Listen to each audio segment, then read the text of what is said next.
Indépendance totale. 7h, 10h sur Radio Courtoisie, ligne droite, Corentin Périni. Bonjour Pascal Pointu. Bonjour Corentin. Alors aujourd'hui, vous nous parlez de la 65e anniversaire de la Constitution et la ruralité d'aujourd'hui. Et oui, hier, le président de la République a fêté les 65 ans de la Constitution de 1958, du 4 octobre 1958.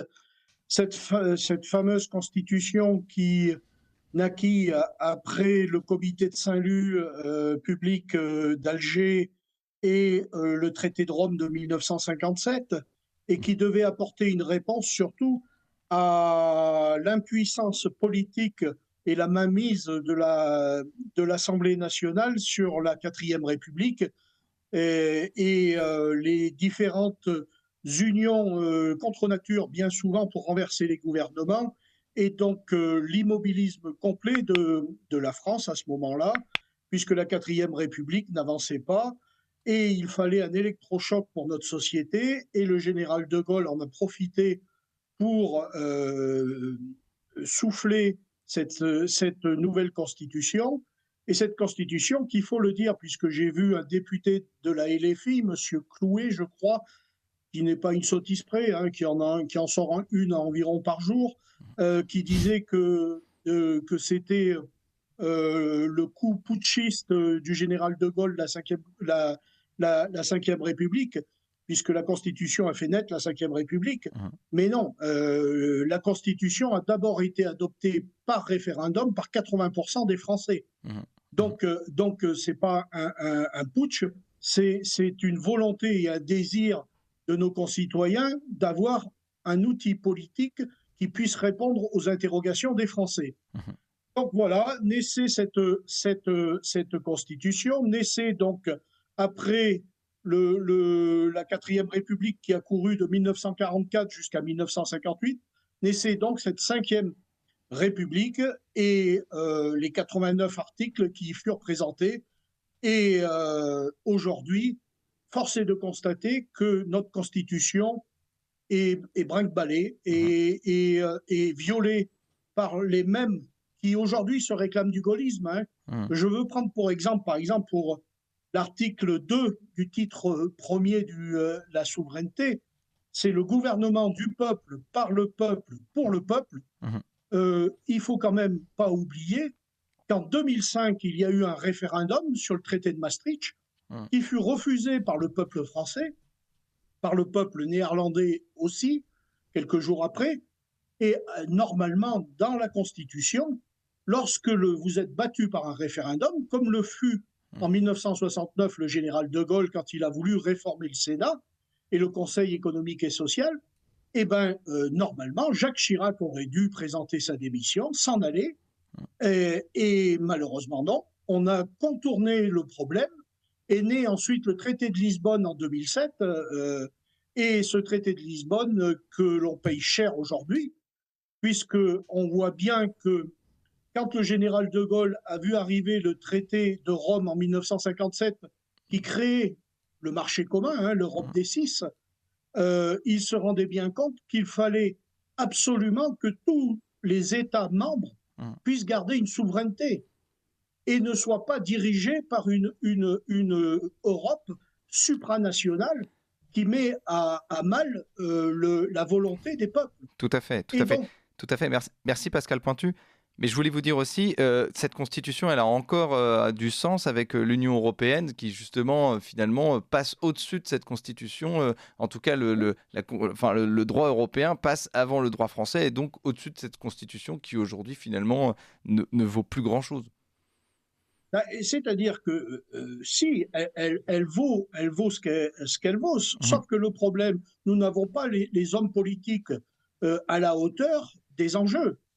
C'est-à-dire que quand moi, je suis souverainiste, donc je défends la grandeur de la France, comme le général de Gaulle l'était. Il a toujours parlé au nom de la France. Je me rappelle, moi, en 1969, j'étais pas très grand, mais j'ai pu lire ensuite, dans ma vie d'adulte, j'ai pu lire qu'en 1969, le général de Gaulle s'était mis vent debout contre l'Union européenne lors de la renégociation de la PAC, de la politique agricole commune, et avait appliqué la politique de la chaise vide. Et ce, pendant des mois, pour montrer à l'Europe que ce n'est pas l'Europe qui dirige les États, ce sont les États qui apportent quelque chose à l'Europe.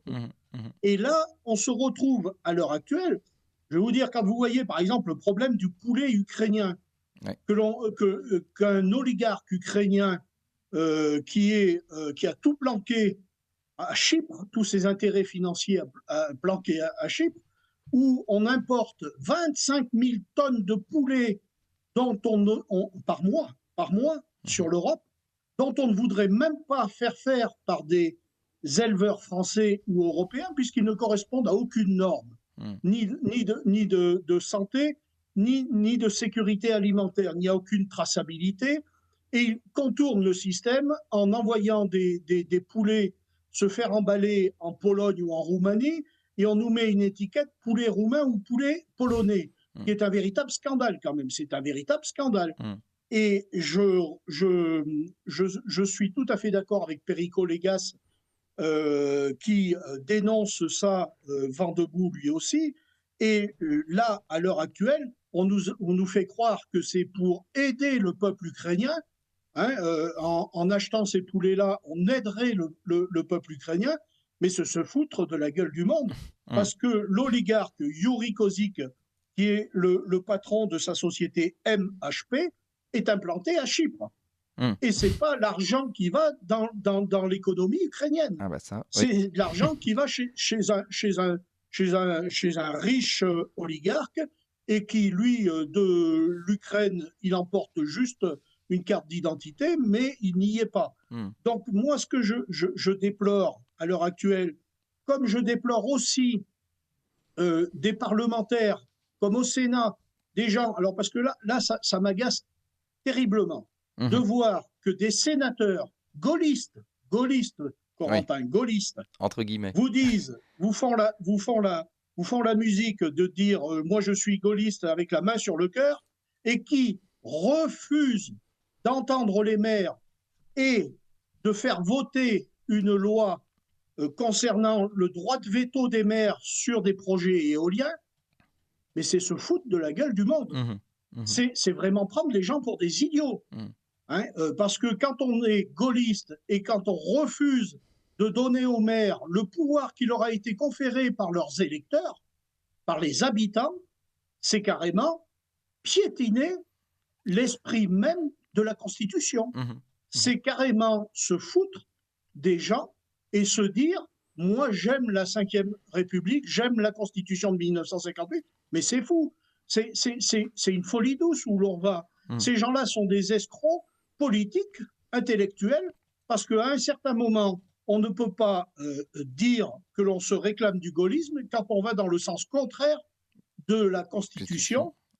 Et quand on voit que cette même Constitution qui a été amendée par la Charte de l'environnement de 2004 et la Charte de l'environnement de 2004 qui prévoit que chacun a le droit de vivre dans la sérénité et la sécurité, et qu'un tribunal, une cour d'appel à Toulouse, statue en faveur de gens qui ont été impactés par l'éolien et qui ont déclaré des pathologies, et que ce tribunal donne raison à ces habitants-là qui ont été reconnus comme quoi l'éolien est nocif pour la santé.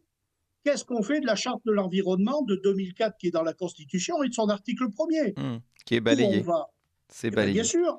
Bien sûr. Et qu'est-ce qu'on fait de notre souveraineté énergétique comme l'avait voulu le général de Gaulle et Pierre Messmer, qui ensuite a relayé l'action du général de Gaulle.